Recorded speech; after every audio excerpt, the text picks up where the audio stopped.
Hello दोस्तों, स्वागत करते हैं आपका यूट्यूब चैनल लर्निंग वार्क में। दोस्तों हम लोग जय विकास शुरुआत करते हैं। जय विकास जो कि हम लोग पेज नंबर कितना हो जाएगा हमारा, तो जय विकास में हम देख लेते हैं। हमारा पेज नंबर है G438, जो कि क्या है, तो ये घटना चक्र का बायोलॉजी। पेज नंबर G438 निकाल लीजिएगा आप लोग। हम लोग शुरुआत करते हैं जय विकास। इसके पीछे का अगर छूट गया आप लोग पढ़ लीजिएगा। चलिए आगे देखते हैं। जीवन की उत्पत्ति कैसे हुई, तो पृथ्वी की उत्पत्ति अनुमानतः 4.6 अरब वर्ष पूर्व हुई थी। कितना? 4.6 अरब वर्ष पूर्व। तथा कालांतर में इस पर जीवन की उत्पत्ति हुई। कालांतर में चल के क्या हुआ, इस पर जीवन की उत्पत्ति हुई। 4.6 अरब वर्ष पहले तो इसका क्या हुआ था, पृथ्वी की उत्पत्ति हुई थी। पृथ्वी की उत्पत्ति 4.6 अरब वर्ष पूर्व हुआ। आगे चल के कालांतर में इस पर जीवन की उत्पत्ति हुई। ठीक ना। पृथ्वी पर देखिएगा, पृथ्वी पर जीवन की उत्पत्ति के संदर्भ में अनेक वैज्ञानिकों द्वारा विभिन्न सिद्धांत या फिर परिकल्पना जो भी कहिए, ये प्रस्तुत की गई थी, जिसमें रासायनिक उद्विकास के फलस्वरूप जीवन की उत्पत्ति सबसे आधुनिक है। मतलब कि जो जीवन की उत्पत्ति ये हुई थी, ये कैसे हुई है, तो ये रासायनिक उद्विकास के कारण, मतलब कि केमिकल रिएक्शन होने के कारण ये जीवन की उत्पत्ति हुई है। आप लोग देखते हैं केमिकल से, मतलब केमिकल रिएक्शन होता है, किसी भी चीज़ सड़ता गलता है, उसमें पिल्लू अपने से आ जाता है। कैसे आता है, तो इसी ऐसे ही उसमें जीव मतलब उत्पन्न हुआ ना, तो ऐसे ही हमारा भी उत्पत्ति हुआ है। जीवन की उत्पत्ति कैसे हुआ है, तो केमिकल रिएक्शन से, रासायनिक उद्विकास के फलस्वरूप।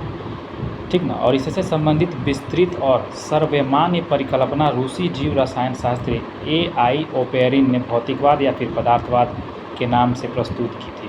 ठीक ना। क्या कह रहा है कि इससे संबंधित प्रस्तुत और सर्वमान्य परिकल्पना, प्रस्तुत इससे संबंधित जो भी है सबसे ज़्यादा मानने वाला परिकल्पना जो है रूसी जीव रसायन शास्त्री, कहाँ के, रूस के, रसिया के, रूस के जीव रसायन शास्त्री जो थे A.I. ओपेरिन थे। कौन थे? A.I. ओपेरिन। यही A.I. ओपेरिन ने भौतिकवाद या फिर पदार्थवाद के नाम से प्रस्तुत की। भौतिकवाद या फिर पदार्थवाद के नाम से क्या की, तो प्रस्तुत की, जो उनकी पुस्तक जीवन की उत्पत्ति में छपी है। जो उनकी पुस्तक जो है जीवन की उत्पत्ति, इसी में क्या हुई है, तो छपी है। और इसके प्रमुख तथा निम्नलिखित है। जीव अर्थात प्रारंभिक जीवों की उत्पत्ति आज से लगभग 4 साल पूर्व 4 अरब वर्ष पूर्व हुआ था। कितना? 4 अरब। तो यहाँ से ये बता रहे हैं कि इनके प्रमुख तथ्य निम्नलिखित हैं, और कह रहे हैं कि जीवन जो कि है अर्थात प्रारंभिक जीवन, ये जो जीव है, जीवों की उत्पत्ति आज से 4 अरब वर्ष पूर्व आदि सागर के जल में, कौन से सागर में, आदि सागर में, पहले जो समुद्र होता था उसके जल में न्यूक्लियो प्रोटीन्स जो होते थे, ये वायरस होते थे। न्यूक्लियो प्रोटीन्स क्या होते थे? न्यूक्लियो प्रोटीन्स ये वायरस होते थे, और इन्हीं वायरस के कणों के रूप में हुई थी। ठीक ना।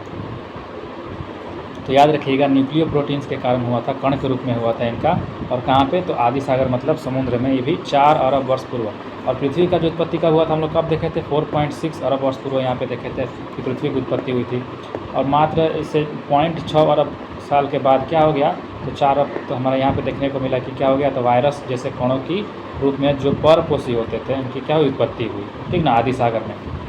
और परपोषित मतलब आप जानते हैं, तो दूसरे पे निर्भर रहते हैं। और अवायवीय, अवायवीय का मतलब जिसमें हवा की ज़रूरत नहीं है, उसे हवा की ज़रूरत नहीं होती थी, बिना हवा का ही वो जीवित हो जाता था। वो दूसरे पर निर्भर होने वाला जो जीव था, छोटा छोटा वायरस के रूप में वे परपोषी कहलाते थे।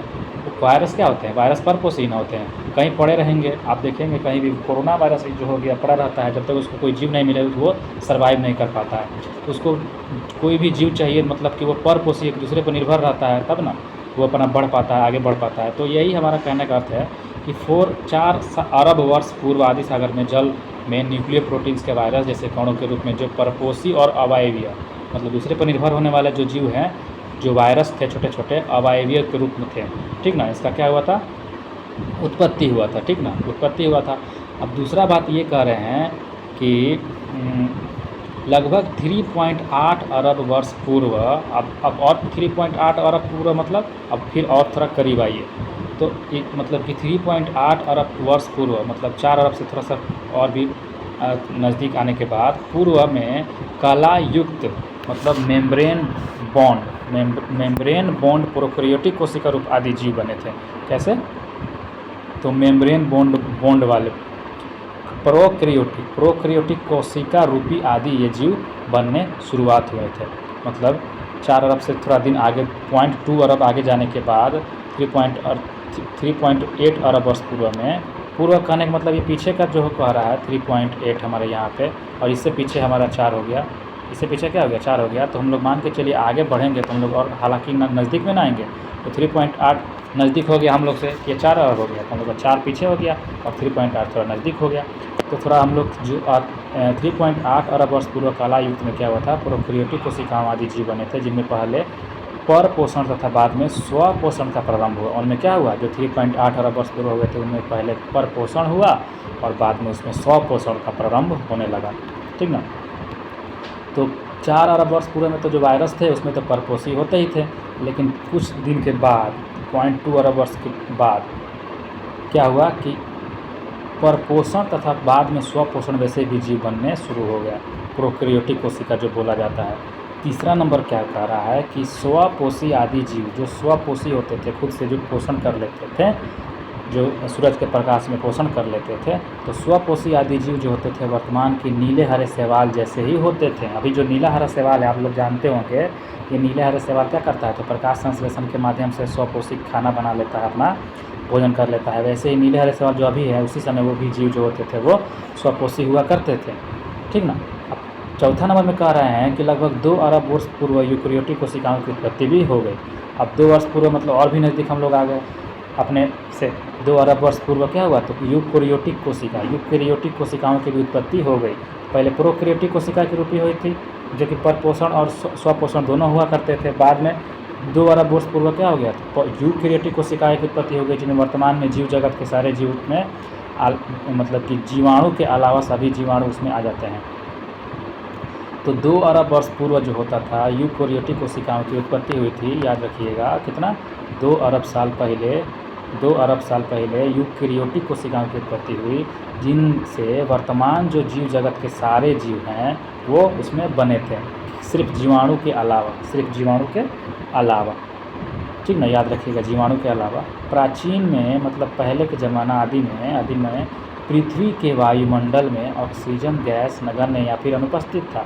पृथ्वी के वायुमंडल में क्या था, ऑक्सीजन गैस नहीं था, नगण्य मतलब नहीं था या फिर अनुपस्थित था, जबकि मीथेन हुआ करता था उसमें। उस टाइम क्या होता था, प्राचीन ज़माना में वायुमंडल में ऑक्सीजन नहीं होता था, मीथेन गैस होता था, अमोनिया गैस होता था, NH3 जिसको बोलते हैं, और साथ ही साथ कार्बन डाइऑक्साइड गैस भी होती थी, ठीक ना। कार्बन डाइऑक्साइड गैस भी उपस्थित होती थी। कौन सी गैस नहीं होती थी, तो ऑक्सीजन गैस नहीं होती थी, ठीक ना। हम लोग तो जिंदा नहीं रहते उस समय, जिंदा क्या रहता है, ये वो पैदा ही नहीं लिए रहते जब ऑक्सीजन ही नहीं है। चलिए आगे देखते हैं क्या हुआ। जैव विकास की मौलिक परिकल्पना पर एवं सिद्धांत के बारे में हम लोग अब देखते हैं। इतना तो हम लोग देख लिए, ठीक ना। तो ये दिया किसने था, ये चारों पांचों जो दिया था किसने दिया था, तो ये थे AI ओपेरिन थे। कि कौन थे, AI ओपेरिन कहाँ के थे, रूस के जीव वैज्ञानिक रसायन शास्त्री थे, ठीक ना।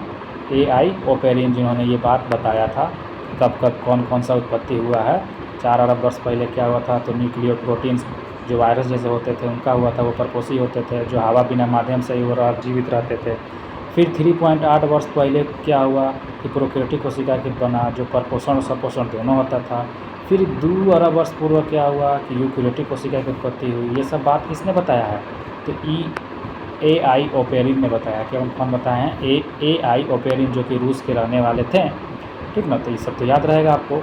चलिए आगे हम लोग देख रहे थे, यहाँ पे हम लोग छोड़े थे जैव विकास की मौलिक परिकल्पना एवं सिद्धांत। जैव विकास की मौलिक परिकल्पना एवं सिद्धांत में देखते हैं। जैव विकास की मौलिक परिकल्पना है परिवर्तन के साथ अवतरण, मतलब कि परिवर्तन भी हो रहा है, उसके साथ साथ उसका अवतार भी बदल रहा है ना, बदला अवतार, तो परिवर्तन के साथ अवतरण भी हो रहा है, बदल रहा है। Descent with change of modification, अर्थात निम्न कोटि के सरल जीवों से, जो निम्न कोटि के छोटे छोटे सरल जीव हैं उनमें परिवर्तन हो रहा है, क्रमिक लगातार, क्रमिक माने एक के बाद एक क्या हो रहा है, उसमें परिवर्तन हो रहा है। और परिवर्तनों के द्वारा अधिक विकसित एवं जटिल जीवों की उत्पत्ति ही जैव विकास कहलाता है। देखिए जैव विकास का यहाँ पे अर्थ बता दिया कि जो निम्न कोटि के जो जीव होते हैं, सरल जीव, सिंपल जीव, उनमें क्रमिक परिवर्तन होता है। क्रमिक क्या होता है, बदलाव आता है, और वही जो होता है विकास जो होता है, उसमें शरीर में जो बदलाव आया, विकास आया, वही जटिल जीवों की उत्पत्ति की जैव विकास कहलाता है। वही आगे चल के जो है सरल जीव जटिल जीवों में क्या हो जाते हैं, कन्वर्ट होने लग जाते हैं। ये इसी को बोला जाता है जैव विकास। मतलब जिंदगी का, जीवन का क्या हो रहा है, विकास हो रहा है। पहले ऐसे जीते थे, अब ऐसे बढ़ के इसका शरीर ऐसा हो गया, ज़िंदगी जीने लगा। ठीक ना। यहाँ पे देख रहे हैं हम लोग लैमार्क को आप लोग पहचानते हैं, चार्ल्स डार्विन को जो सुने होंगे, ह्यूगो डी ब्रीज को भी सुने होंगे, ठीक ना। ये जो वैज्ञानिक हैं लैमार्क, चार्ल्स डार्विन और ह्यूगो डी ब्रीज, ये आदि वैज्ञानिकों ने ठोस प्रमाण के आधार पर, किस आधार पर, ठोस प्रमाण के आधार पर जैव विकास की विस्तृत व्याख्या प्रस्तुत कर अपने सिद्धांत दिए थे, ठीक ना। तो ये ठोस प्रमाण लाए थे, ये तीनों वैज्ञानिकों ने क्या किया, ठोस प्रमाण दिया, और ठोस प्रमाण के आधार पर वो बोले थे, जैव विकास की व्याख्या को प्रस्तुत किया और सिद्धांत दिया था। तो देखिएगा लैमार्क ने लैमार्कवाद दिया है, लैमार्क ने कौन सा वाद दिया है, तो लैमार्कवाद दिया अपने नाम पर, और उसमें उन्होंने क्या बोला है, चलिए इसको हम लोग पढ़ते हैं। लैमार्क ने क्या, कौन सा सिद्धांत दिया है, उसमें क्या लिखे थे, चलिए।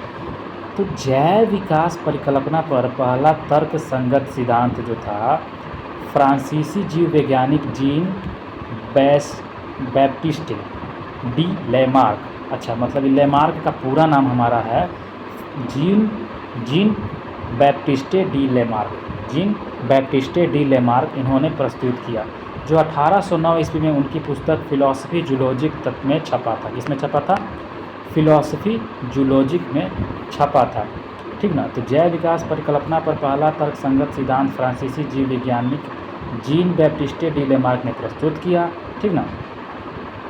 जैव विकास परिकल्पना पर पहला तर्क संगत सिद्धांत दिया था लैमार्कवाद, मतलब कि याद रखिएगा लैमार्क ने सबसे पहले क्या दिया था, तो जैव विकास को सबसे पहला अपना तर्क संगत सिद्धांत, तर्क संगत मतलब किसी को सामने बताना, आकर उसको समझाना, तो ये तर्क संगत सिद्धांत दिया था सबसे पहले, बताए थे सबसे पहले किसने, तो जैव विकास के बारे में बताए थे लैमार्क ने, ठीक ना। इनका पूरा नाम क्या था, ये फ्रांस के रहने वाला थे, फ्रांसीसी जीव वैज्ञानिक थे, gene Baptiste D Lamarck, gene Baptiste D Lamarck, ठीक ना। और इन्होंने 1809 में उनकी पुस्तक थी, इन्हीं लैमार्क का पुस्तक का नाम पूछ देगा क्या था, तो फिलॉसफी जूलॉजिक। ये फिलॉसफी जूलॉजिक किसका पुस्तक का नाम है, तो लैमार्क के पुस्तक का नाम है फिलॉसफी जूलॉजिक। क्या नाम है, फिलॉसफी जूलॉजिक। इसे लैमार्क का सिद्धांत या फिर लैमार्कवाद भी कहते हैं, इसे लैमार्क का सिद्धांत या फिर क्या कहते हैं, तो लैमार्कवाद भी कह देते हैं। जाहिर सी बात है, लैमार्क ने दिया था फिलॉसफी जूलॉजी पुस्तक में,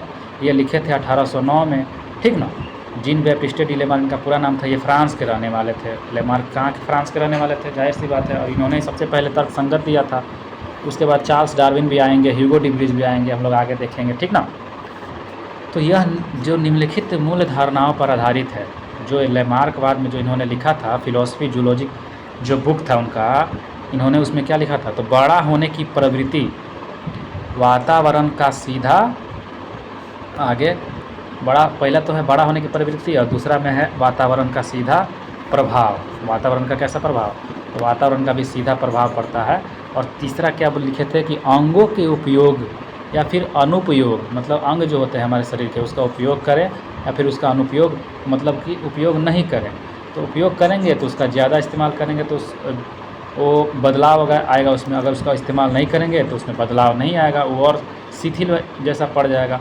तो वही हमारा देखा जाए तो ये हमारा उसका बोले थे कि अंगों का उपयोग और अनुपयोग का भी प्रभाव पड़ता है हमारे शरीर पे। उपार्जित लक्षणों की वंशागति, मतलब कि हमारे ऊपर जो लक्षण आते हैं, उपार्जित लक्षण जो है उसका जो है वंशागति जो पाया जाता है, उसमें क्या आता है, उपार्जित लक्षणों की वंशागति जो पाई जाती है, ठीक ना। तो ये क्या है हम लोग देखते हैं, 4 गो इन्होंने दिया था लैमार्क ने, ठीक ना। क्या क्या दिया था, तो बड़ा होने की प्रवृत्ति, साथ साथ में वातावरण का सीधा प्रभाव और अंगों का उपयोग या फिर अनुपयोग। चौथा नंबर के उपार्जित लक्षणों की वंशागति, ये किसने दिया था, तो लैमार्क ने 1809 में दिया था, ठीक ना। उनका पुस्तक का नाम क्या था, तो फिलॉसफी जूलॉजिक उनके पुस्तक का नाम था। आगे चलते हैं दोस्तों, लैमार्कवाद को उपार्जित लक्षणों की वंशागति का सिद्धांत भी कहते हैं। आप लोगों ने सुना होगा कि उपार्जित लक्षणों की वंशागति का सिद्धांत किसने दिया था, तो लैमार्कवाद ने दिया था। उपार्जित लक्षण जो यहाँ पे लिखा है ना, 4 नंबर, यहाँ से क्वेश्चन पूछता है दोस्तों कि उपार्जित लक्षणों की वंशागति का सिद्धांत किसने दिया था, तो लैमार्कवाद ने दिया था। अंगों के उपयोग एवं अनुपयोग की धारणा के अनुसार अधिक प्रयोग किए जाने वाले अंग सुदृढ़ एवं सुविकसित हो जाते हैं तथा वे अंग जिनका प्रयोग कम होता है वे निष्क्रिय तथा धीरे धीरे अपने करके लुप्त हो जाते हैं। कहने का मतलब जिन अंगों का उपयोग आप ज़्यादा करेंगे तो उनका क्या हो जाएगा, सुदृढ़ और सुविकसित हो जाएगा, विकास उसका हो जाएगा, ठीक ना। और जिसका उपयोग आप नहीं करेंगे, मतलब कम करेंगे, तो वो निष्क्रिय और धीरे धीरे क्या हो जाएगा, गायब हो जाएगा, लुप्त हो जाएगा। तो उदाहरण में देखिएगा, जिराफ का जो गर्दन है, जिराफ का गर्दन जो था ना, पहले जिराफ का गर्दन लंबा नहीं होता था, ठीक ना, लंबा होना ये जो था पहले लंबा नहीं होता था, पहले जैसे कि बकरी जैसा ही होता था छोटा सा। तथा सर्पों में टांगों का अपाद होना, मतलब पहले जो होता था गर्दन का लंबा होना, जिराफ का जो गर्दन होता था पहले लंबा नहीं होता था, बाद में वो लंबा हो गया। उसके इस्तेमाल करने के लंबा लंबा जो पेड़ पौधा खाने के लिए वो अपना सिर को ऊपर खींचता था, जिसकी वजह से उसका गर्दन में क्या हो गया, लंबाई बढ़ गया। वैसे ही सर्प का छोटा छोटा टांग होता था, लेकिन उसको घिसने के कारण, उसका इस्तेमाल नहीं करने के कारण क्या हो गया, उसका टांग लुप्त हो गया, मतलब गायब हो गया। अभी सांप का टांग देखने को मिलता है, हम लोग को नहीं मिलता है, लेकिन कोई कोई जादूगर दिखाता है हम लोग को, देखिए ये देखिए सांपों का टांग है। इसका मतलब सांपों का टांग पहले के ज़माने में हुआ करते थे ना जी। चलिए आगे देखते हैं। ऊंचे वृक्षों की उत्पत्तियां खाने के लिए अगली टांगों और गर्दन का अधिक उपयोग होने से इन अंगों की अधिक लंबाई, यहाँ पर देखिए चित्र में दिखा रहा है कि पहले कैसा होता था, ये सब हिरन के जैसा, बकरी जैसा जिराफ होता था, बाद में थोड़ा सा और लंबा हुआ, बाद में थोड़ा सा और ऊपर खाते खाते ये देखें कितना लंबा हो गया इसका जो है गर्दन, है ना।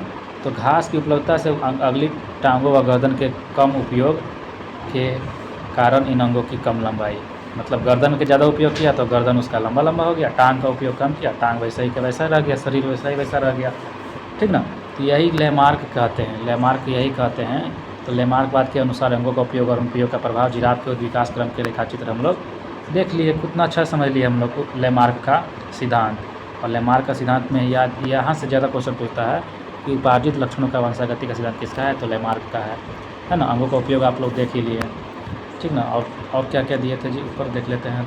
वातावरण का सीधा प्रभाव पड़ता है और बड़े होने की प्रवृत्ति, ये किसका है, लैमार्क का है। तो ये सब याद रखिएगा किसका कहना था, तो ये लैमार्क का कहना था, जो फ्रांस के रहने वाले थे वैज्ञानिक, ठीक ना। और इनका जो पूरा नाम था जीन बैप्टिस्टे डी लैमार्क, खाली हम लोग लैमार्क बोलते हैं। और 1809 में इनकी क्या थी, पुस्तक दिया था फिलोसफी जूलॉजिक में, इन्होंने अपना क्या लिखा था, यही सब कारण लिखा था, ठीक ना। यहाँ तक हम समझ गए लैमार्क के बारे में। अब आगे देखते हैं डार्विनवाद, ठीक ना। चार्ल्स डार्विन इंग्लैंड के जैव विकासविद थे।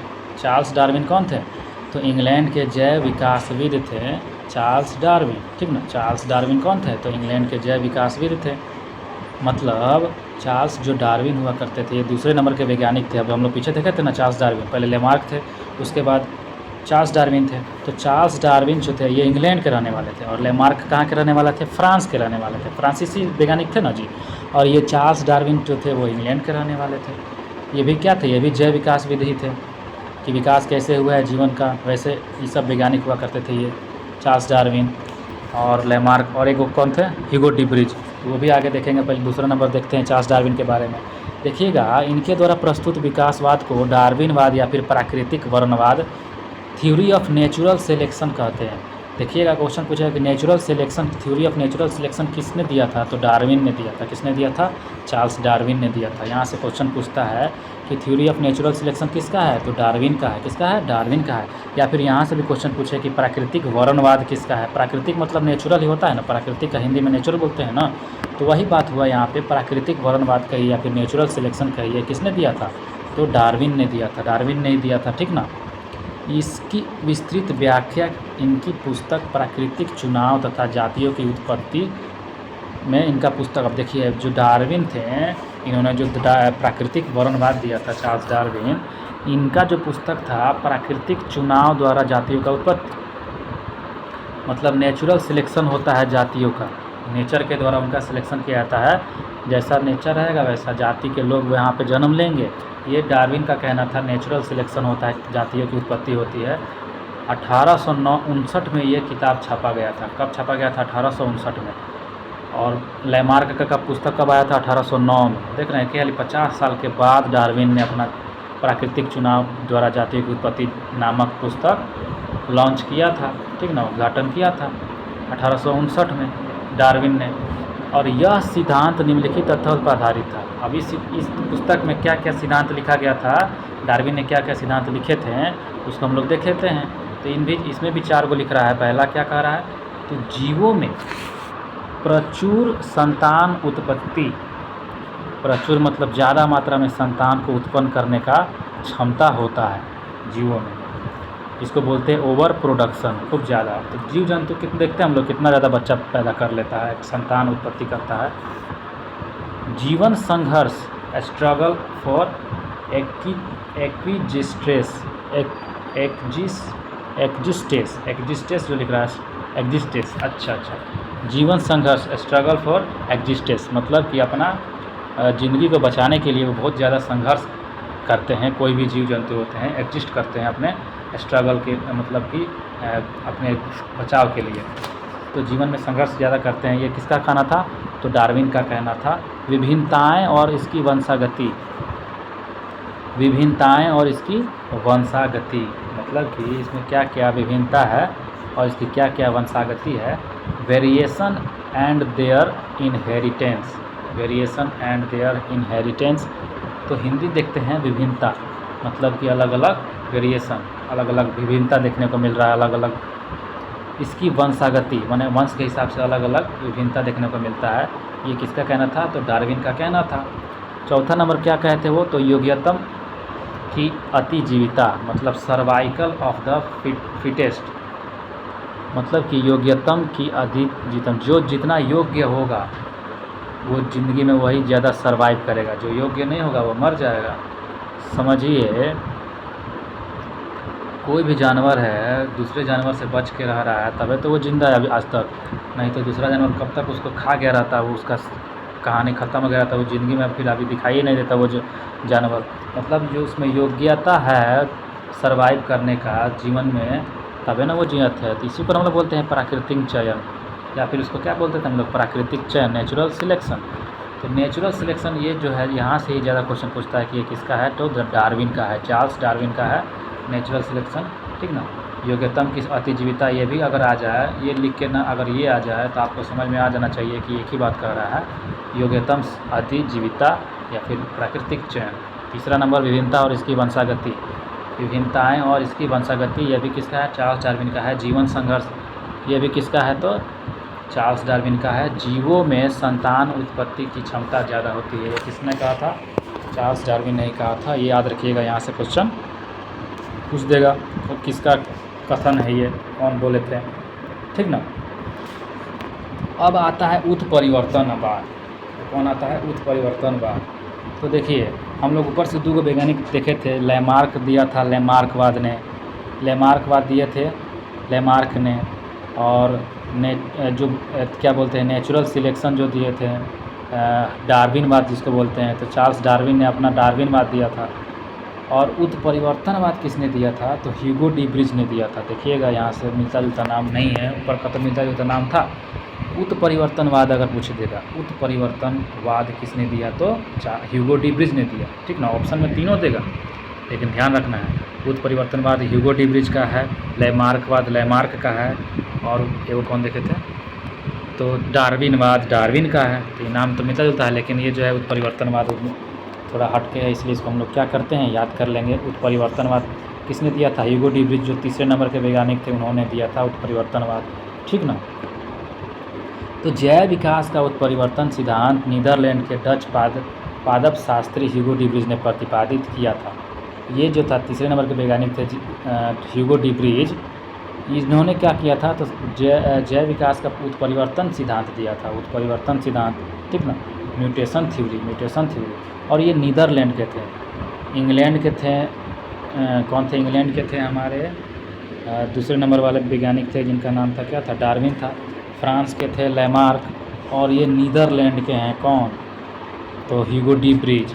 इन्होंने जो था नीदरलैंड के डच पादप शास्त्री ह्यूगो डी ब्रिज ने प्रतिपादित किया था उत्परिवर्तन सिद्धांत, ठीक ना।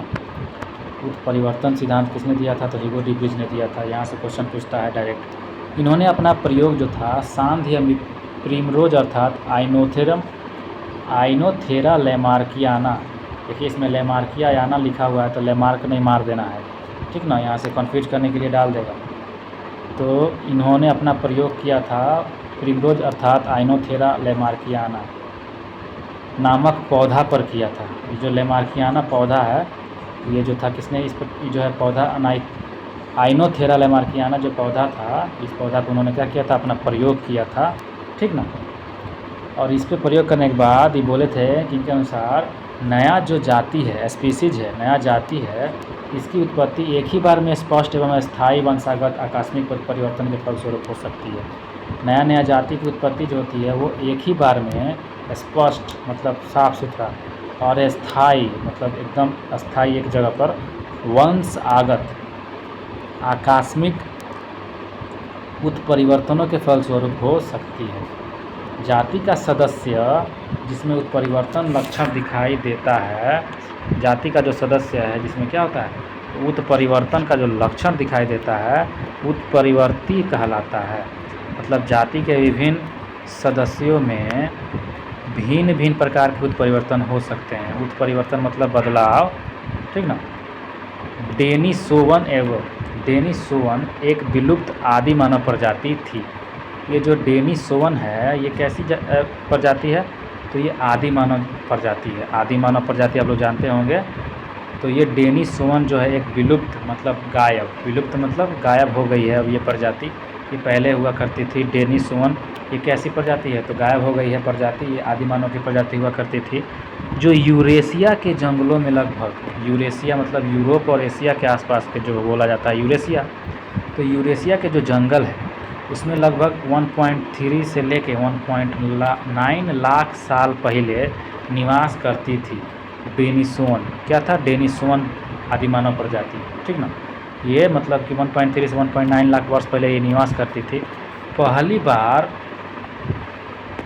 वर्ष 2010 में साइबेरिया की गुफाओं में प्राप्त अस्थि अवशेषों से इसकी पहचान हुई थी तथा फिर चीन के तिब्बत की एक गुफा से प्राप्त एक जीवाश्म जबड़े के विश्लेषण से इनके पूर्वी एशिया तथा विस्तारित होने की पुष्टि की घोषणा 1 मई 2019 को प्रतिष्ठित विज्ञान मैनेजिंग नेचर ने प्रकाशित एक शोध पत्र में की गई। 2010 में क्या हुआ था, साइबेरिया की गुफाओं में, किस गुफा में, साइबेरिया की गुफाओं में प्राप्त अस्थि अवशेष, प्राप्त जो है अस्थि मतलब हड्डियों का जो अवशेष है बचा कुचा, ये जो है 2010 में साइबेरिया की गुफाओं में प्राप्त अस्थि अवशेषों से इसकी पहचान हुई तथा फिर चीन के तिब्बत की एक गुफा से प्राप्त एक जीवाश्म जबड़े के विश्लेषण में इसकी पूर्वी एशिया तथा विस्तारित होने की पुष्टि की घोषणा भी हो गई। कब हुई, 1 मई 2019 को प्रतिष्ठित विज्ञान मैगजीन नेचर में, किसना मैगजीन में, नेचर में ये प्रकाशित एक शोध पत्र में की गई थी, ठीक ना। चीन में भी किया गया था और साइबेरिया में भी ये देखने को मिला था। तो साइबेरिया की गुफा था, उसमें प्राप्त अस्थि के अवशेष मिले, मैंने हड्डियों का अवशेष में देखने को वहाँ पे पहचान किया गया। और साथ में चीन के जो तिब्बत था उसकी गुफा में भी मिला था एक जीवाश्म जबड़ा, ठीक ना। और इनकी पूर्व एशिया तक विस्तारित होने की पुष्टि की घोषणा किया गया मई 1 2019 के प्रतिष्ठित विज्ञान मैनेजिंग नेचर में एक शोध पत्र में किया गया था, ठीक ना, कि इनका जो है पूर्वी एशिया तक ये विस्तारित हो गए थे, ठीक। तिब्बत में प्राप्त डेनिसोवन का यह जो जबड़ा था, डेनिसोवन का जबड़ा बड़ा बड़ा होता था ना, तो ये डेनिसोवन जो कैसी जाती है, तो ये आदि मानव पर जाती है। तिब्बत में प्राप्त हुआ था डेनिसोवन का यह जबड़ा उत्तर मध्य प्लीस्टोसीन काल लगभग 1.6 लाख वर्ष पूर्व का है। ये किसने बताया है, उत्तर मध्य प्लीस्टोसीन काल का। उत्तर मध्य में काल होता था प्लीस्टोसीन काल, उससे हमको कोई लेना देना नहीं है, बस इतना याद रखना 1.6 लाख वर्ष पूर्व का ये काल होता था प्लीस्टोसीन काल। उसी में ये डेनिसोवन का जबड़ा जो कहाँ में देखने को मिला था, तिब्बत में, इसका बारे में बताया गया था। ये कब का है, 1.6 लाख साल पहले का है। बताइए, उस समय का जबड़ा बचा हुआ था, तिब्बत में मिला था, ठीक।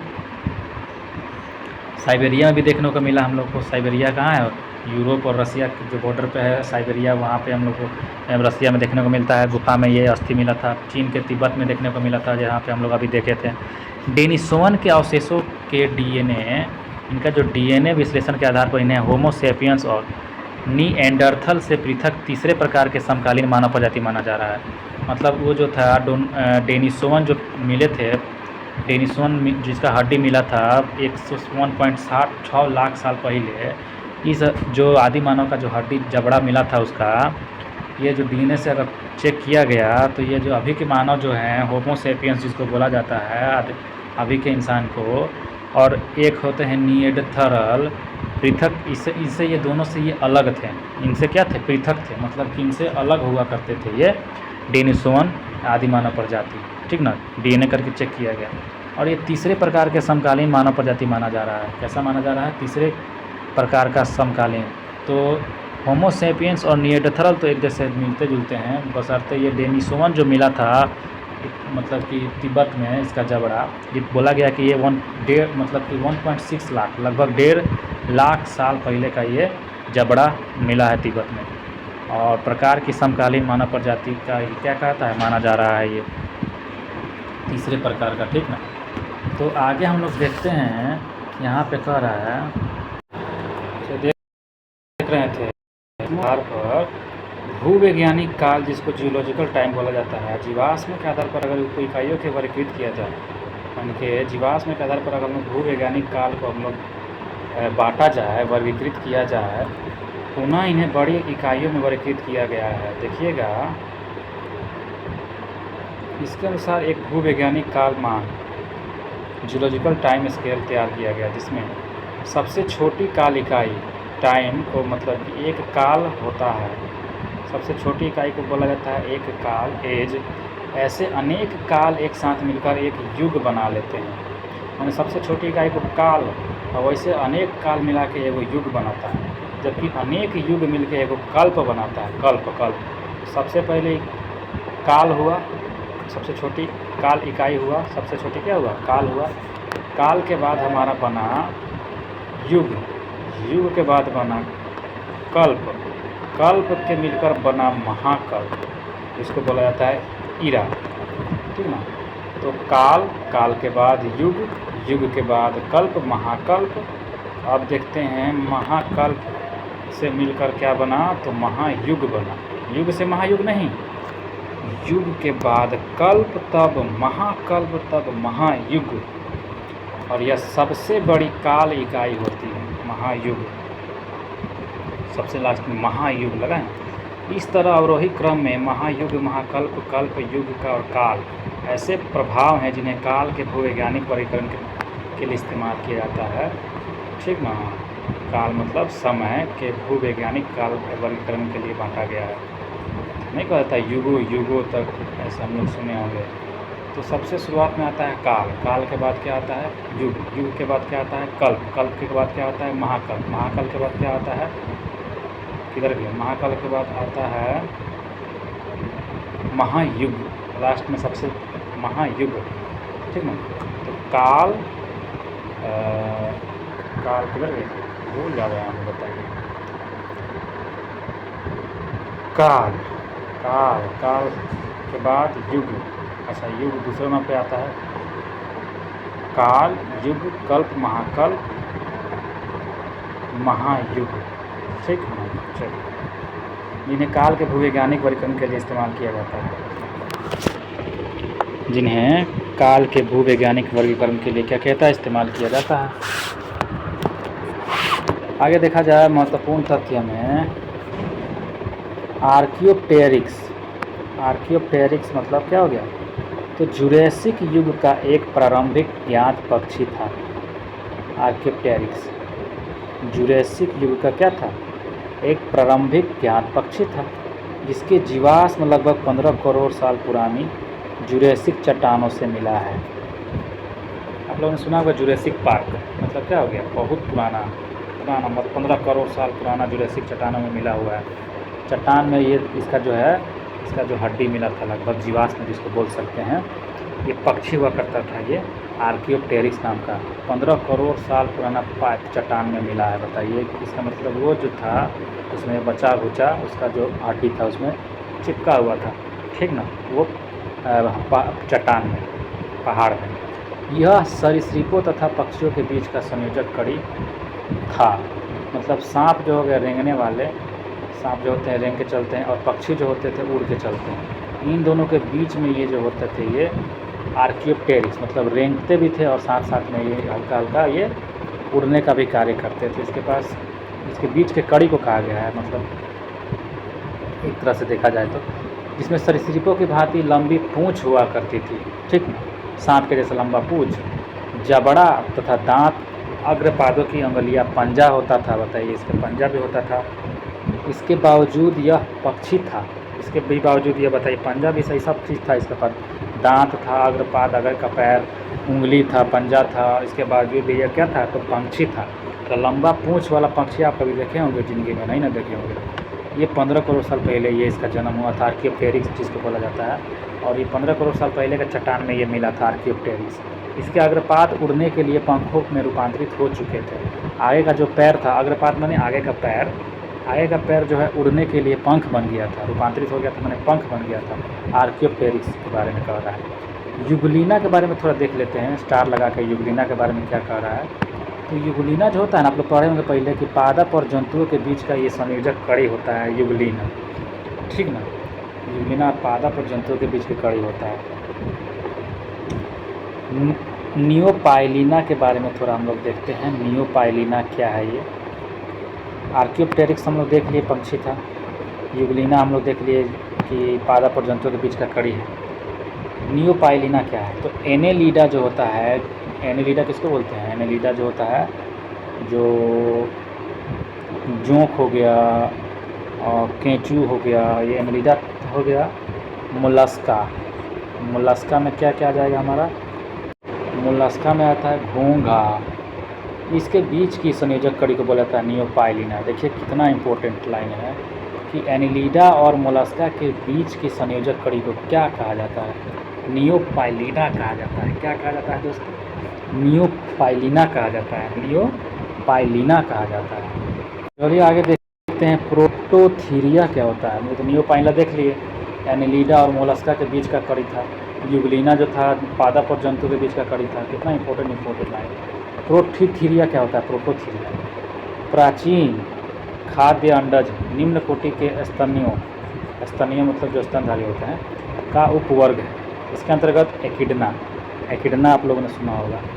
एकिडना जो है बत्तख, चींची, प्लेटिपस आदि ये जीव जो होते हैं, एकिडना जो है बच्चा देता है, ये अंडा नहीं देता है। तो ये सरीसृपों और स्तनियों के बीच की संयोजक कड़ी होता है। आप लोग जानते होंगे कौन सा पक्षी है जो बच्चा देता है, तो ये एकिडना आप लोगों ने सुना होगा।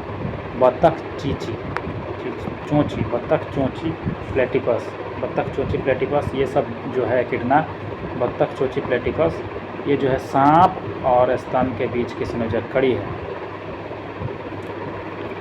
सॉरी दोस्तों, अंडा देने वाला जो स्तनधारी होता है, स्तनधारी वैसा स्तनधारी जो अंडा दे गोल गोल। आमतौर पर स्तनधारी बच्चों को जन्म देते हैं, लेकिन एकिडना और प्लेटिपस जो है वो दुनिया के ऐसे इकलौते स्तनधारी जीव है जो अंडा देते हैं, ठीक ना। तो ये हमारा कन्फ्यूजन थोड़ा सा था जो कि हम चेक कर लिए थे। तो एकिडना, बत्तख, चोंची, प्लेटिपस ये आदि जीव क्या कर देते हैं, ऐसे स्तनधारी जीव है जो बच्चा नहीं अंडा देते हैं। और ये सरीसृप मतलब जो रेंग के चलने वाले हो गए, और स्तनियों जो स्तनधारी हो गए मैमल्स, उनके बीच की संयोजक कड़ी को बोला जाता है प्रोटोथीरिया। क्या बोला जाता है, प्रोटोथीरिया। तो सरीसृपों और स्तनियों के बीच की कड़ी को प्रोटोथीरिया कहा जाता है। नियोपाइला किसको बोला जाता था, नियोपाइलिना। तो एनेलिडा और मोलस्का के बीच की कड़ी किसको बोला जाता था, नियोपाइलिना। युगलिना हम लोग देख लिए, पादप और जंतुओं के बीच की संयोजक कड़ी को युगलिना कहा जाता है। डायनासोर आप लोगों ने सुना होगा, विशालकाय सरीसृप थे ये। पहले शुरुआत में ये भी रेंग के चलने वाले थे, बहुत बड़े डायनासोर, जो कि मध्यजीवी या फिर मेसोजोइक, मध्यजीवी या फिर मेसोजोइक महाकल्प लास्ट वाला युग हम लोग देखे थे ना, ईरा, तो मेसोजोइक महाकल्प में थे, ठीक ना। मध्यजीवी महाकल्प को 3 कल्पों, ट्रायसिक कल्प, जुरासिक कल्प और क्रिटेशियस कल्प में बांटा गया है। तो मध्यजीव के जो महाकल्प युग को 3 भाग में बांट दिया है। एगो तो है कल्प ट्रायसिस, दूसरा है जुरासिक कल्प, तीसरा है क्रिटेशियस कल्प। तो इतना हम लोग को बस याद रखना है कि ये जो थे मेसोजोइक महाकल्प में हुआ करते थे। डायनासोर जो होते थे किस कल्प में, तो महाकल्प में होते थे, वो भी मेसोजोइक महाकल्प में, ठीक ना, मेसोजोइक महाकल्प में हुआ करते थे। ये विशालकाय सरीसृप थे। क्या थे, विशालकाय सरीसृप, ठीक ना। ये सरीसृप जो होते थे विशालकाय, जो कि मध्यजीवी या मेसोजोइक महाकल्प में होते थे। मैमथ देखते हैं, मैमूथ या फिर मैमथ प्रजाति वर्तमान समय में विलुप्त है, गायब है, अभी नहीं देखने को मिलता है। यह हाथी के पूर्वज माना जाता है। मैमथ किसका पूर्वज माना जाता है? तो हाथी का। यहाँ पे देख सकते हैं ये हाथी जैसा होता है, बड़का बड़का शरीर एकदम, तो ये पूर्वज माना जाता है, हाथियों का पूर्वज कहा जाता है इनको, ठीक ना, मैमथ का, ध्यान में रखिए। चलिए हम लोग तो समझ ही लिए कि हाथी के पूर्वज मैमथ होते हैं, अभी तो विलुप्त है ये, अभी हाथी देखने को मिलेगा बस। क्रो-मैग्नोन, क्रो-मैग्नोन जो है मनुष्य को आधुनिक मानव होमोसेपियंस का, जो अभी का मानव है होमोसेपियंस, इसका अंतिम सीधा पूर्वज तथा आधुनिक मानव की एक उपजाति होमोसेपियंस फॉसिल्स मानते हैं।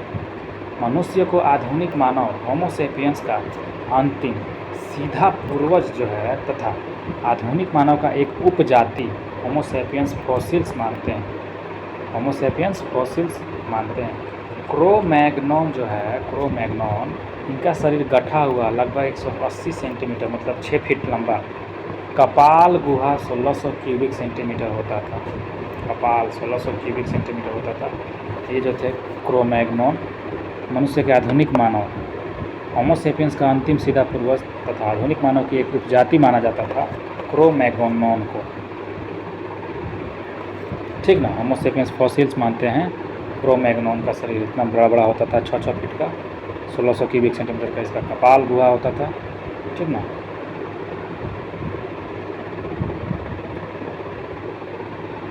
याद रखिएगा, आधुनिक मानव की एक उपजाति होमोसेपियंस फॉसिल्स हो गया, और मनुष्य को आधुनिक मानव होमोसेपियंस का अंतिम सीधा पूर्वज किसे कहा जाता है? क्रो-मैग्नोन को कहा जाता है। होमोसेपियंस का सीधा पूर्वज है क्रो-मैग्नोन। कौन है? क्रो-मैग्नोन, जो कि कैसे होते थे? तो जो हम लोग देखे थे ना, चिंपैंजी तरह से चलते थे, वैसे ही होते थे क्रो-मैग्नोन। और जो है आधुनिक मानव की एक उपजाति होमोसेपियंस फॉसिल्स मानते हैं। चलिए आगे देखते हैं। क्वेश्चन आ गया, क्वेश्चन देखते हैं। दिए गए युगों के सही कालक्रमबद्ध का चुने जो सबसे पुराना है और पहले आएगा। तो हम लोग बिना देखे इसको एक एक करके समझते हैं। Holocene, Pleistocene, Pliocene, Miocene, Eocene. देखिए उसको इंग्लिश में करके दे दिया, जो हम लोग पढ़े थे ना, कल्प, महाकल्प, ये दो। तो यहाँ पे सबसे अंत में हम लोग देखे थे ईरा, इयोसीन, तो हमें लगता है कि सबसे बड़ा होगा। चलिए छोड़िए, मायोसीन, इयोसीन। देखिएगा जीवाश्मों के आधार पर भूवैज्ञानिक, इसका आंसर बी होगा, हमको बी लग रहा था। जीवाश्मों के आधार पर भूवैज्ञानिक काल को उप इकाइयों का वर्गीकृत किया गया, पुनः इन्हें बड़ी इकाइयों में वर्गीकृत किया गया। इसके अनुसार एक भूवैज्ञानिक काल मान तैयार किया गया, जिसमें सबसे छोटी काल इकाई काल होता है, जिसको बोला जाता है एज। ऐसे अनेक काल एक साथ मिलकर एक युग, इपोच बनाते हैं, जबकि अनेक युग मिलकर एक कल्प निर्माण करते हैं। इसी तरह अनेक कल्प मिलकर एक महाकल्प बनाते हैं। यहाँ पे कुछ गलत दिया है, इन्हें महाकल्पों से मिलकर महायुग बनता है। काल सबसे छोटा था, काल के बाद युग आया था, युग के बाद कल्प, महाकल्प, महायुग। ठीक है। यह सबसे बड़ी काल इकाई होती है। महायुग जो होता है सबसे बड़ा इकाई होता है। और इस तरह अवरोही क्रम में अगर जो देखा जाए तो महायुग मतलब इयोन, महाकल्प मतलब ईरा, महाकल्प हम लोग ईरा बोलते थे, और महायुग जो बोलते थे इयोन बोलते थे। महायुग इयोन हो गया, कल्प हमारा हो गया, फिर युग, फिर और काल सबसे छोटा है। इन्हें काल के भूवैज्ञानिक वर्गीकरण के लिए इस्तेमाल किया जाता है। युगों का सही कालक्रम सबसे पुराने में सबसे नया निम्नवत पेलियोसीन, अब ये हमारा है पेलियोसीन हमारा हो गया, उससे छोटा Eocene, Oligocene, Miocene, Pliocene, Pleistocene, Holocene. इसको याद करिएगा, ज़रूरी है, ठीक है। पेलियोसीन सबसे बड़ा, उसके बाद इयोसीन, पेलियोसीन, इयोसीन, आलियोसीन, पेलियो, इयो, आलियो, मायो, प्लायो, मायो, प्लायो, मायो, प्लायो, प्लिस्टो, मायो, प्लायो, प्लिस्टो, होलो। तो हम अगर देखा जाए तो सबसे बड़ा याद कर ले, सबसे छोटा याद कर ले, तो देखिए अच्छा रहेगा। आगे का दो याद कर लेते हैं, पीछे का दो याद कर लेते हैं। पेलियोसीन, इयोसीन, सबसे आगे हमारा हो गया पेलियोसीन, उसके पीछे इयोसीन। ये बड़ा में हो गया। सबसे छोटा में होलोसिन होता है, सबसे छोटा में क्या होता है? Holocene, Holocene. उसके बाद Pleistocene, Holocene Pleistocene, Holocene Pleistocene, Holocene Pleistocene. तो याद रखिएगा, सबसे छोटा होलोसिन होता है, सबसे बड़ा होता है पेलियोसिन। होलोसिन सबसे छोटा, सबसे बड़ा पेलियोसिन। सबसे छोटा होलोसिन, सबसे बड़ा पेलियोसिन। होलोसिन से आगे जाएगा तो प्लिस्टोसिन मिलेगा, प्लिस्टोसिन। और पेलियोसिन से पहले इयोसिन। इससे हम लोग को आंसर पकड़ने में आसानी रहेगा, याद रखिएगा। Holocene, Pleistocene, eosin, Palaeocene. चलिए आगे देखते हैं, निम्नलिखित में से कौन सी गैस जो है प्राचीन आदिम पृथ्वी के वायुमंडल से उपस्थित नहीं था? तो हमारा अभी देखे तो ऑक्सीजन था, ठीक ना, इसको पढ़ने की जरूरत नहीं है। पृथ्वी के चुंबकीय क्षेत्र हर कुछ 100,000 सालों में उत्क्रमित हुआ है। पृथ्वी के जो चुंबकीय क्षेत्र हर कुछ 100,000 साल में क्या हुआ है? तो उत्क्रमित हुआ है। पृथ्वी जब 400 मिलियन वर्षों से भी अधिक पहले बना तो ऑक्सीजन 54% था, कार्बन डाइऑक्साइड नहीं था, ठीक ना। जब पृथ्वी 400 मिलियन साल पहले बना था ना, तो ऑक्सीजन अभी 21% है, उस समय 54% हुआ करता था, आधा से भी ज़्यादा। लेकिन धीरे उस समय कार्बन डाइऑक्साइड नहीं हुआ करता था, कार्बन डाइऑक्साइड ही नहीं हुआ करता था। तो पेड़ पौधा घंटा होगा। चलिए यहाँ पे हम लोग देख लिए 3 का आंसर क्या दिया हुआ जी। अच्छा अभी देखते हैं, एक और दिया हुआ है क्वेश्चन। जब जीवित जीव पैदा हुए उन्होंने पृथ्वी के आरंभिक वायुमंडल को बदल दिया। जब जीवित जीव पैदा हुए उन्होंने पृथ्वी के आरंभिक वायुमंडल को बदल दिया। बात तो सही है। इसका आंसर सी होगा 1 और 3। इसमें से दूसरा गलत दे दिया है, देखिए दूसरा ही हम बैठ के याद कर रहे थे, दूसरा गलत दिया हुआ। चलिए क्या हुआ है देखते हैं। तो पहला नंबर सही था, पृथ्वी के चुंबकीय क्षेत्र हर कुछ 100,000 साल में उत्क्रमित हुआ है। चलिए बढ़िया बात है। और तीसरा नंबर कह रहा है कि जब जीवित जीव पैदा हुए उन्होंने पृथ्वी के आरंभिक वायुमंडल को बदल दिया। तो बात तो सही है। चलिए देखते हैं, पृथ्वी के भूगर्भिक इतिहास के संदर्भ में पृथ्वी का चुंबकीय क्षेत्र प्रत्येक लगभग कुछ 100,000 वर्षों में उत्क्रमित हुआ है। विगत 5 मिलियन वर्षों में पृथ्वी का चुंबकीय क्षेत्र कम से कम 20,000 उत्क्रमित हुआ है। जो विगत 5 मिलियन वर्ष है, 5 मिलियन वर्षों में पृथ्वी का जो चुंबकीय क्षेत्र है कम से कम 20 बार उत्क्रमित हुआ है। कितना बार? 20 बार। विगत 20 मिलियन वर्षों में यह उत्क्रमित प्रत्येक लगभग 200,000 से 400,000 वर्ष पूर्व हुए हैं। 5 मिलियन में 20 बार और 20 मिलियन साल में देखा जाए तो 200 से 400 बार। हालांकि पिछली बार यह उत्क्रमण लगभग 780,000 वर्ष पूर्व हुआ था। पिछली बार यह उत्क्रमण कब हुआ था? 780,000 वर्ष पूर्व हुआ था। इसका कथन कथन एक सत्य है। चलिए, पृथ्वी की उत्पत्ति के समय वायुमंडल में ऑक्सीजन गैस उपस्थित ही नहीं था। बताइए, हम लोग 50 बच्चों में क्या क्या पढ़ रहे थे। जब पृथ्वी की उत्पत्ति हुआ उस समय वायुमंडल था, ऑक्सीजन था? वायुमंडल में ऑक्सीजन नहीं था, बल्कि वायुमंडल ज्वालामुखी गैसों तथा नाइट्रोजन था, कार्बन डाइऑक्साइड था, मीथेन था, ये सब का मिश्रण हुआ करता था। कौन कौन सा गैस हुआ करता था पृथ्वी की उत्पत्ति के समय? नाइट्रोजन, कार्बन डाइऑक्साइड, मीथेन, ये सब का मिश्रण हुआ करता था। लगभग 3 बिलियन वर्ष पूर्व पृथ्वी पर साइनोबैक्टीरिया की उत्पत्ति। देखिए कितना इम्पोर्टेंट है ये साइनोबैक्टीरिया जो था, नीलहरित शैवाल साइनोबैक्टीरिया, जो कि प्रकाश संश्लेषण करने में सक्षम था, इनकी उत्पत्ति हुई थी 3 बिलियन वर्ष पूर्व। कब हुई थी? 3 बिलियन वर्ष पूर्व हुई थी। जो प्रकाश संश्लेषण में सक्षम थे। जीवाणु आजकल के पौधों की तरह ऑक्सीजन गैस उत्सर्जित करते थे। जीवाणु जो हैं, आजकल के जो पौधा है ना, जैसे ऑक्सीजन गैस उत्सर्जित करता है, निकालता है, वैसे ही जीवाणु उस समय क्या करते थे? ऑक्सीजन गैस उत्सर्जित करते थे। ये जो साइनोबैक्टीरिया जीवाणु ही ना है, जो कि प्रकाश संश्लेषण करता था।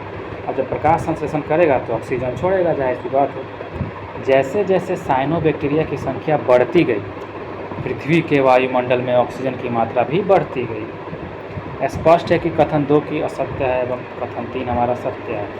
इससे यहाँ सबको पता चल गया कि 2 हमारा क्या था? गलत था। तीसरे वाला जो है, जीवित पैदा हुए पृथ्वी के वायुमंडल आरंभिक वायुमंडल को बदल दिया, ये कि सही था। ठीक है, चलिए आगे देखते हैं। चौथा नंबर क्वेश्चन कहता है, वर्तमान प्रमाण के अनुसार पृथ्वी पर जीव का उद्गम हुआ लगभग कितना? वर्तमान प्रमाण के अनुसार देखा जाए तो पृथ्वी में जीव का जो उद्गम हुआ था कितना साल?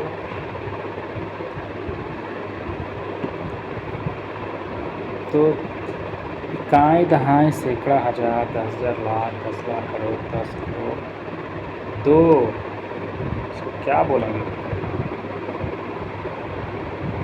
काई दहाई सैकड़ा हज़ार 10,000 लाख 10 लाख करोड़ 10 करोड़ शंख बोलेंगे। 2 अरब बोल दीजिए ना डायरेक्ट। 2 अरब वर्ष पूर्व हुआ था, क्यों, है ना? तो वर्तमान प्रमाण के अनुसार पृथ्वी पर कोशिकीय रूप में जीव का उद्गम जो हुआ था 2 अरब वर्ष पूर्व हुआ। 2 पर कितना जीरो? 9 गो जीरो। प्रारंभ में जीव साधारण तथा एक कोशिकीय थे। कैसे थे? एक कोशिकीय, मतलब एकदम जीवाणु जो होते हैं छोटे छोटे एक कोशिकीय, वैसे ही होते थे जीव, साधारण एक कोशिकीय होते। फिर बाद में बहुकोशिकीय जीवों का विकास हुआ। बहुकोशिकीय, हम लोग क्या है, हम लोग बहुकोशिकीय हैं। हम लोग में तो बहुत सारा कोशिका है। बैक्टीरिया में एक ही कोशिका होता है। तो हम लोग जो है बाद में बहुकोशिकीय जीवों का विकास हुआ, हम लोग जैसा, जो कि यूकेरियोटिक कोशिका वाले होते हैं, ठीक ना? हम लोग बहुकोशिकीय क्या हो सकते हैं? तो यूकेरियोटिक कोशिका वाले होते हैं। ज्ञातव्य है कि जीवाणु तथा नीले हरे शैवाल साधारण किस्म के प्रोकैरियोटिक कोशिका वाले होते हैं। जीवाणु और नीला हरा शैवाल जो होते हैं ये साधारण किस्म के क्या होते हैं? तो प्रोकैरियोटिक कोशिका वाले होते हैं। पृथ्वी पर सबसे पुराना जीव कौन सा है? नीलहरित शैवाल आ गया ऑप्शन में। तो नीलहरित शैवाल पृथ्वी पर सबसे पुराने जीव है। ये प्रकाश संश्लेषण के माध्यम से अपनी ऊर्जा प्राप्त करते हैं और इन्हें साइनोबैक्टीरिया के रूप में भी जाना जाता है। प्रकाश संश्लेषण के उप उत्पाद के रूप में गैसीय ऑक्सीजन का उत्पाद करके उन्होंने जैव विविधता को उत्तेजित कर पृथ्वी पर जीवन रूपों के नाटकीय रूप से बदलने में एक बड़ी भूमिका निभाई थी। 6 नंबर क्या क्वेश्चन कहा कि पुस्तक दी ओरिजिन ऑफ स्पीसीज किसने लिखा था? द ओरिजिन ऑफ स्पीसीज जो था ये डार्विन ने लिखा था ना।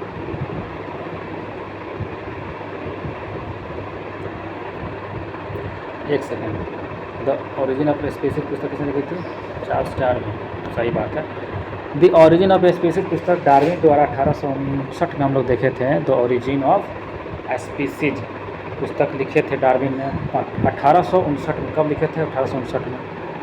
और लेमार्क 1809 में लिखे थे, उनका पुस्तक था, लिखी गई। चार्ल्स डार्विन जो थे इंग्लैंड के जैव विकासविद थे, हम लोग पीछे भी देखे थे। इनके द्वारा प्रस्तुत विकासवाद को डार्विनवाद का या प्राकृतिक वर्णवाद नाम से जाना जाता है, ठीक ना?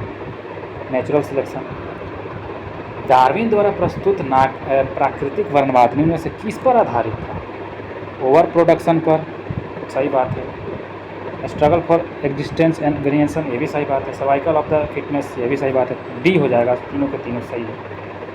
तो चार्ल्स डार्विन इंग्लैंड के जैव विकासविद थे। इन्होंने डार्विनवाद प्रस्तुत किया और डार्विनवाद को प्राकृतिक वर्णवाद थ्योरी ऑफ नेचुरल सिलेक्शन भी कहते हैं। डार्विनवाद की विस्तृत व्याख्या इनकी पुस्तक प्राकृतिक चुनाव तथा जातियों की उत्पत्ति 1859 में छपी थी। डार्विन का प्राकृतिक वर्णवाद overproduction, struggle for existence and variations तथा सर्वाइकल ऑफ दिस फिटनेस, ये तीनों पर आधारित था। विकासवाद का सिद्धांत किसने प्रतिपादित किया? विकासवाद तो डार्विन ने ही किया था। विकासवाद चार्ल्स डार्विन का मत था कि प्रकृति जो है क्रमिक परिवर्तन द्वारा अपना विकास करता है। विकास करता है कैसे? क्रमिक परिवर्तन, है ना? तो ये जो था डार्विनवाद या फिर विकास वर्णवाद बोला, वर्णवाद या फिर विकासवाद जो भी था ये डार्विन ने बोला था, ठीक है। और इनका जो था क्रमिक परिवर्तन द्वारा, कैसे? क्रमिक परिवर्तन द्वारा अपना विकास करता है। विकासवाद कहलाने वाला यही सिद्धांत आधुनिक जीव विज्ञान का नींव बना। जैव विकास को सर्वप्रथम किसने समझाया था? जैव विकास को सबसे पहले तो लेमार्क ने सिखाया था, है ना?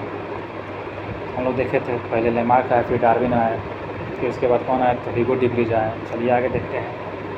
जैव विकास परिकल्पना का पहला तर्कसंगत सिद्धांत फ्रांसीसी जीव वैज्ञानिक जीन बैप्टिस्टे डी लेमार्क, इनका पूरा नाम था। 1809 में इन्होंने, इनकी पुस्तक थी फिलॉसफी जूलॉजी। हम लोग पीछे देखे थे ना, 1809 में इनकी पुस्तक थी लेमार्क का फिलॉसफी जूलॉजी, इसमें छपा था। इसे लेमार्क का सिद्धांत या फिर उपार्जित लक्षणों की वंशागति का सिद्धांत कहते हैं। विकास के उत्परिवर्तन सिद्धांत का प्रतिपादन किसने किया था? विकास का जो विकास है, विकास, तो विकास के उत्परिवर्तन सिद्धांत का प्रतिपादन किया था किसने? उत्परिवर्तन सिद्धांत ह्यूगो डी व्रीज ने दिया था। जो उत्परिवर्तन वाला जो शब्द लगा था किसमें लगा था? तो ह्यूगो डी व्रीज में लगा था, याद रखिएगा। विकास के उत्परिवर्तन सिद्धांत को नीदरलैंड के डच पादप शास्त्री ये नीदरलैंड के थे, हम लोग देखे थे ना, चार्ल्स डार्विन, ह्यूगो डिब्रिज कहाँ के थे, तो नीदरलैंड के डच पादप शास्त्री थे। पादप शास्त्री मैंने पेड़ पौधा वाले मतलब कि वैज्ञानिक हुआ करते थे ह्यूगो डिब्रिज। इनके अनुसार नया जाति की उत्पत्ति अचानक एक ही बार में आने वाले स्पष्ट तथा स्थायी वसांगत बड़ी विभिन्नता उत्परिवर्तनों के कारण होती है। हम लोग देखे थे अचानक में उत्परिवर्तन होता है। जाति का पहला सदस्य जिसमें उत्परिवर्तित लक्षण दिखाई देता है उत्परिवर्ती या फिर म्यूटेंट कहलाता है, जिसमें पहला लक्षण दिखाई दे। इन्होंने अपना प्रयोग जो था सांध्य प्रिमरोज, हम लोग देखे थे, इसी पर किया था। पहला प्रयोग किया था ना इवनिंग प्रिमरोज पर, सांध्य प्रिमरोज पर इन्होंने अपना पहला क्या किया था, प्रयोग किया था सांध्य प्रिमरोज पर। आगे देखा जाए सूची 1 को सूची 2 के साथ सम्मिलित करना है और सूची के नीचे के देखो उसको प्रयोग सही उत्तर से मिलान करना है। तो उत्परिवर्तन का सिद्धांत हम लोग अभी देखे थे ह्यूगो डिब्रिज। यहाँ ऐसे जो भाई यहाँ से ऐसे आएगा, ह्यूगो डिब्रिज में जाकर मिलेगा। कहाँ से जाकर मिलेगा, ऐसे जाकर ह्यूगो डिब्रिज में। विकास का सिद्धांत चार्ल्स डार्विन ने दिया था, अभी देखे थे। एक जीन एक एंजाइम की परिकल्पना पता नहीं किसने दिया था। ओपेरॉन अवधारणा, एक जीन एक एंजाइम। तो 2 हम लोग को मिल गया, ए का हो जाएगा 4, बी का हो जाएगा 3। अब इससे हम लोग देखते हैं मिलता है कि नहीं। ए का 4, बी का 3, हमको ये तो मिला और ये 2 ऊपर नीचे वाला कट गया। अब हम लोग को मिलाना है एक जीन एक एंजाइम। इसकी परिकल्पना किसने दिया था, ओपेरॉन अवधारणा किसने दिया था। तो नहीं पढ़े हैं तो ज़्यादा दिमाग नहीं खपाना है, आगे आगे नीचे देखते हैं। देखिएगा परिवर्तन तो हम लोग ह्यूगो डिब्रिज लगा दिए थे, विकास का सिद्धांत चार्ल्स डार्विन लगा दिए थे। एक जीन एक एंजाइम की जो परिकल्पना था, एक जीन में एक ही एंजाइम परिकल्पना, ये दिया था बीडल तथा टैटम ने। ओपेरॉन अवधारणा किसने दिया, जैकब और मोनोड ने। तो ओपेरॉन अवधारणा जैकब और मोनोड ने दिया था और एक जीन एक एंजाइम इसकी परिकल्पना बीडल तथा टैटम ने दिया। विकास का मुख्य कारक है, विकास का मुख्य कारक क्या है, हासिल किए हुए गुण, उत्परिवर्तन या फिर लैंगिक जनन या प्राकृतिक वर्ण। तो विकास का मुख्य कारण अगर देखा जाए, आंसर में क्या दिया हुआ है जी, प्राकृतिक वर्ण ही होना चाहिए। मुख्य कारण क्या होना चाहिए, प्राकृतिक। चलिए देखते हैं। तो यहाँ पे डी हमारा सही बात है, ठीक है ना।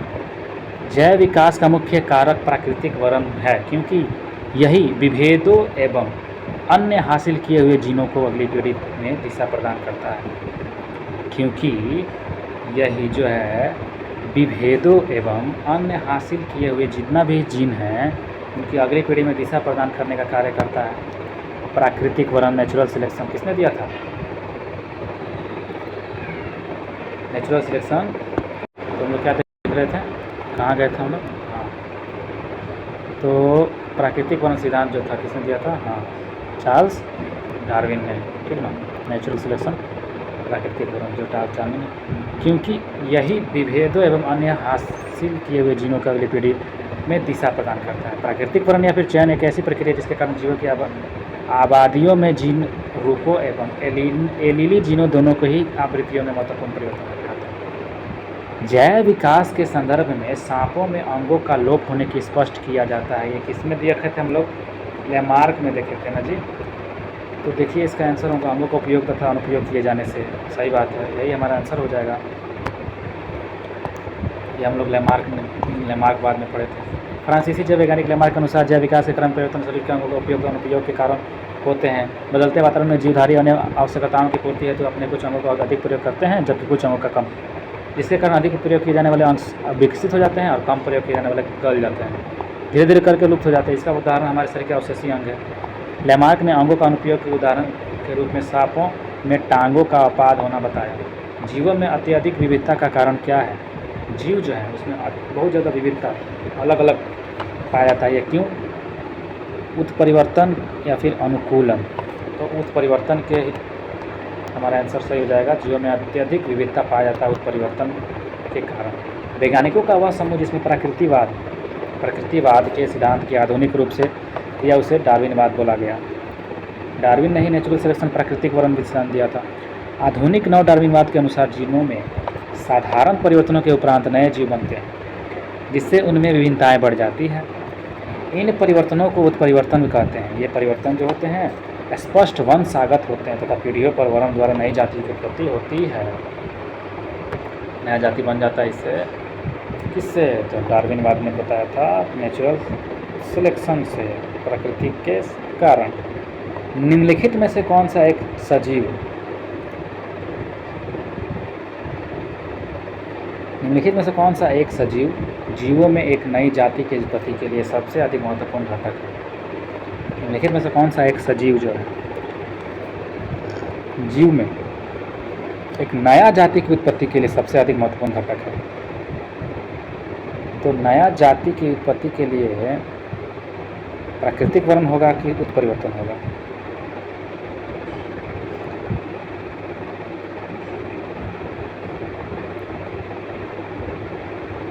तो नया जाति अभी हम लोग पढ़े थे ना, यहाँ पे हम लोग ऊपर ही कुछ देर पहले पढ़े। इन परिवर्तनों को उत्परिवर्तन कहते हैं। ये परिवर्तन स्पष्टतः वंशागत होते हैं तथा पीढ़ियों में वर्ण द्वारा नई जाति की उत्पत्ति होती है। इसका आंसर हमारा बी हो जाएगा, उत्परिवर्तन। क्या हो जाएगा? बी हो जाएगा। कोशिका जीनोम के डीएनए अनुक्रम के परिवर्तन को उत्परिवर्तन कहते हैं। उत्परिवर्तन प्रक्रिया के आनुवंशिक पूर्ण संयोजन के माध्यम से बड़ी संख्या में डीएनए की प्रतिलिपि तैयार हो जाती है। नई जीनों के विकास में यह प्रतिलिपि एक प्रमुख भूमिका निभाती है। तो नया जीन जो होता है वो उत्परिवर्तन जो है ह्यूगो डी ब्रिज के द्वारा जो दिया गया था। उत्परिवर्तन का सिद्धांत ह्यूगो डी ब्रिज ने दिया था ना जी।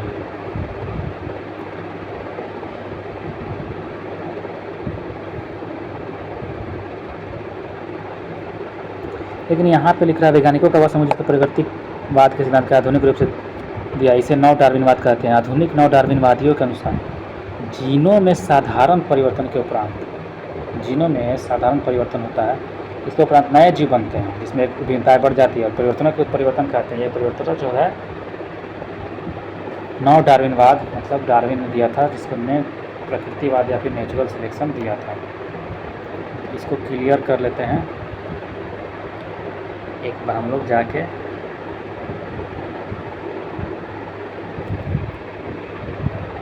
ह्यूगो डी ब्रिज दिए थे। डार्विनवाद ने तो प्राकृतिक वर्णवाद विकासवाद दिया था।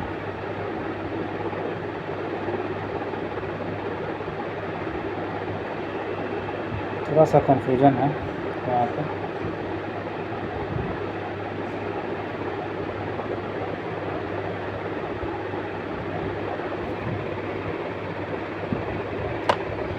तो हमारा यहाँ पे परिवर्तन हो जाएगा, ठीक ना। नई जाति की उत्पत्ति के सर्वाधिक महत्वपूर्ण घटक उत्परिवर्तन होता है, ठीक ना। नया जाति की उत्पत्ति होगा कैसे? उत्परिवर्तन के माध्यम से, नेचुरल सिलेक्शन से नहीं होगा। कोशिका जीनोम के डीएनए अनुक्रम में परिवर्तन को उत्परिवर्तन कहते हैं। उत्परिवर्तन प्रक्रिया में आनुवंशिक पूर्ण संयोजन के माध्यम से बड़ी संख्या में डीएनए की प्रतिलिपि तैयार हो जाती है और नई जीनों के विकास में यह प्रतिलिपियों की प्रमुख भूमिका निभाती है। आधुनिक मनुष्य के हाल का पूर्वज है। हाल का अभी जो है आधुनिक मनुष्य, इसका हाल का पूर्वज कौन कहा जाता है? क्रो-मैग्नोन मानुस। क्या कहा जाता है? क्रो-मैग्नोन मानुस। तो क्रो-मैग्नोन मनुष्य जो है यह आधुनिक वैज्ञानिक वर्तमान मानव होमो सेपियंस का अंतिम सीधा पूर्वज तथा आधुनिक मानव की एक उपजाति होती है वो होमो सेपियंस फॉसिल्स, इसको मानते हैं। क्रो-मैग्नोन का शरीर गठा हुआ और लगभग 180 सेंटीमीटर 6 फुट का होता है। 1600 क्यूबिक चेहरा, इसका कपाल हुआ होता है। शब्द डेनिसोवन भी हम लोग देखे थे, कभी कभी समाचार माध्यमों में किस संदर्भ में आता है? तो ये हमारा एक आदि मानव जाति बी नंबर हो जाएगा सही, ठीक ना। ये सब हम लोग देख लिए थे, ठीक ना। 1 मई 2019 को प्रतिष्ठित विज्ञान मैगजीन जो है नेचर, इसी में प्रकाशित एक शोध पत्र में किया गया था जो कि तिब्बत में मिला था और साइबेरिया में भी ये देखने को मिला था। आर्कियोप्टेरिक्स क्या था? तो आर्कियोप्टेरिक्स जो था ये पक्षी हुआ करता था। इसका आंसर हो जाएगा ए, ठीक ना। आगे देखा जाए आर्कियोप्टेरिक्स किन वर्गों के प्राणियों के बीच संयोजक कड़ी था? तो ये था आर्कियोप्टेरिक्स जो था ये तो होता था पक्षी, तो इसमें पक्षी नहीं आएगा। सरीसृप और स्तनधारी, सरीसृप और स्तनधारी, एक सेकेंड, सरीसृप और पक्षी, हाँ। आर्कियोप्टेरिक्स जो होता था वो सांप और पक्षियों के बीच का कवि होता था आर्कियोप्टेरिक्स। क्यों? क्योंकि इसमें पूँछ भी होता था और इसमें पंख भी होता था, इसीलिए इसको बोला जाता था सांप नहीं, सरीसृपों और पक्षियों के बीच की कड़ी बोला जाता था आर्कियोप्टेरिक्स। आगे देखा जाए दोस्तों, मैमूथ पूर्वज हम लोग देखे थे। मैमूथ क्या था? तो ये हाथी था, बुढ़वा हाथी, पुराने ज़माना का। मैमूथ जो है साइबेरिया के टुंड्रा प्रदेश के बर्फ़ के दबे एक हाथी का पूर्वज।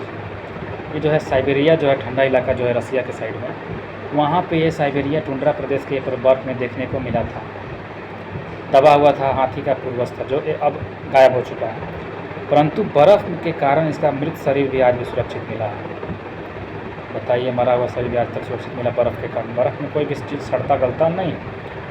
मैमूथ का वैज्ञानिक नाम मैमूथस प्राइमीजिनियस है। डायनासोर थे। डायनासोर कौन थे जी? तो ये डायनासोर थे जो थे ये मेसोजोइक सरीसृप। हम लोग सरीसृप में इसको देखे थे, सीनोजोइक या मेसोजोइक, तो ये हम लोग मेसोजोइक में देखे थे शायद। तो ये मेसोजोइक सरीसृप जो है डायनासोर क्या है? मेसोजोइक सरीसृप। देखिएगा, डायनासोर जो है विशालकाय सरीसृप था जो कि मध्यजीवी या फिर मेसोजोइक महाकल्प में था। मध्यजीवी महाकल्प को 3 कल्पों में बांटा गया था: ट्रायसिक कल्प, जुरासिक कल्प और क्रिटेशियस कल्प।